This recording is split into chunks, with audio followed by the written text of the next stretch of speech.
Afternoon, and these games are coming thick and fast now. We're back here at Meadowbank for the visit of Slough. Marc, how are you? How is everybody after Tuesday night's win against Laveley? Yeah, really good, mate. It's enjoyable. Two wins, 2 clean sheets.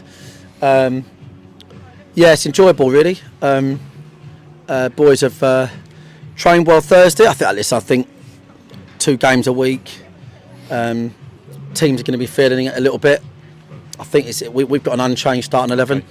I definitely think some of those boys are going to feel it later on in this game, but I just kind of wanted to preserve the sort of subs that we brought on, because I thought the subs, if you look at all of them, like Reece, I thought particularly changed the game, but Jordan's come on, scored a goal. Youngley's a big attacking threat, so I kind of thought, you know what, as this game goes on, assuming we're kicking to the fans second half, if we need to, we can bring on boys that can change the game. Yeah. So I thought we'd sit tight on the team we got. And that's what we've done, yeah. So it'd be interesting against Slough, always tough opposition.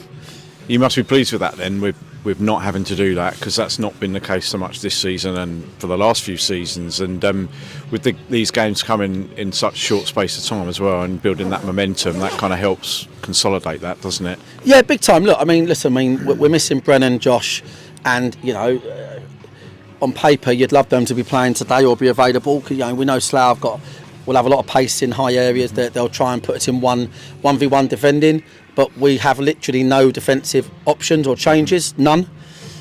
We've had to practice with boys playing out of position on Thursday, because we know if we get any issues, we ain't got any changes. So I probably would have, to be honest with you, I probably would have given Jordan the start today, give Jimmy a small breather. I thought Jimmy looked leggy, he's only just come back from an injury, but we can't afford to have no one on the bench who can play at the back. Milsom, was really struggling back end of the game. I can't see him getting through this one, but it is what it is, mate. The boys are in a good spot, and they give a good account. And obviously, this league is tough. Every game's tough. I know you spoke. I think that was Thursday. That update training. Is there any kind of sort of other admin issues with players and stuff going on at the club? I've seen Theo Alexandru's back here this afternoon. Has he come back from his loan, and those other kind of players on the fringes? And any update on sort of Magnus as well and people like that? Yeah, Magnus is back in training, but I got told he can't dive. I said, well, that's not ideal, is it? He's a goalie. He's a goalie.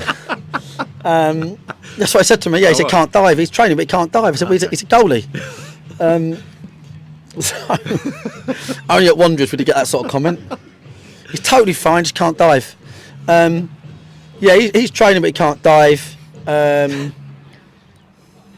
Brennan is just waiting to get better. Josh Brooking is sort of up to 60-70% running. Mm-hmm. Theo's back, and Pybus is not named, and we're considering a loan for Dan, because he's just missed so much that he's off it, and we don't have the ability to be a yard off or half a yard off. He is a first choice player for us. Make no mistake, he's way better than this league, but he's had a long time out.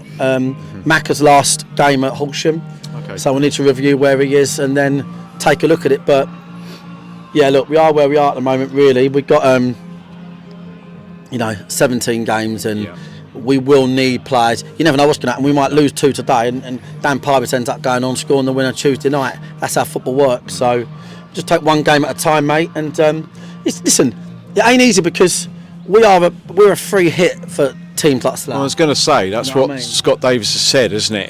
He done a column recently in a local paper to Slough to say that today is a free hit. So with that in mind, kind of what are you expecting from them, really? Well, a lot of people see it a free hit down here. I think that's why, that's why the likes of Enfield have come down here, and Western out of form, and all these teams. It's listen. I could have told you what Scott's tactics would be before he said it. You know what I mean? They're gonna stand on us. They're gonna try and stop us playing. They're gonna make it scruffy. And I've said to the boys, they've got to make it scruffier. Really, that's the bottom line. But nice cold day. We've got a good side. Mm-hmm. I mean, through the middle, it's really, really strong. I think if you look through the middle and then the wingers and 2 proper strikers, it's a proper team. And obviously you never know what's going to happen in football, but it's not easy to keep that lot at bay. It's really not. And against Slough, it will be shaky defensively. They're on our back line, man for man, but we're on their back line, man for man, and that won't be easy for them. Never look too far ahead, but there's a few teams in our league that aren't playing today. There's a couple that are going head to head. Massive incentive to win, isn't there, today? Yeah, I think. Listen, it's you know what I mean. You don't want to fluff your lines, really. This is one thing I'll write a book on is like when you're in competitive positions, and you take every opportunity. Yeah. You know, there's no team in this division that's averaging more than 2 points a game. Games in hand for that reason aren't 3 points a game. So you want to get points on board. Like I said, really, we won't do or die today, but obviously you want to win these games. That's the bottom line. Yeah. Of course. Well, thanks as always, Marc. Cheers, mate. Good luck this afternoon, and we'll speak to you after the game. Cheers, mate. Thank you.